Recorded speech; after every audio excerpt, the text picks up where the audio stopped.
control valve. Kaning blue ang control valve. Ang kani siya mo ni off. Ang on, align, on, off. Kani siya, kani nga gamay nga tank. Kung atong tubig, grabe gid ka hugaw nga sa hugaw ka ng murag baha nga murag Milo, probably.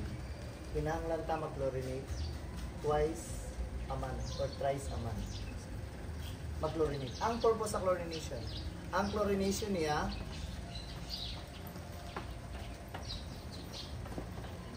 butangan mo siya tubig, ibutang nimo ang powder kanang bitang powder na ito mapalit. Sa nina ba ginatimpla na ito ba?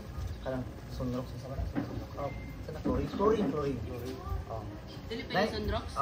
Dili siya ayaw, dili siya awas mo sunrox. Ano ganing dili pwede sunrox? Dili pwede ang sunrox kay dugay kay mawala ang baho. Mapilit ang baho as long sa kaning sayang sa sulod ani, dugay kay siya walaon ang sunrox. Mano siyang katugid siyang powder. Ang powder 2 tablespoon. Ibutang mo to. Pero before ka magbutang sa 2 tablespoon, imong ibutaw sa tabo or baso. Ay mix lang. I-mix mo siya daan na sulod. Isirado nimo siya. Pero dapat na siya sulod yung tubig. Sige lang, makita naman namin. Makita na na.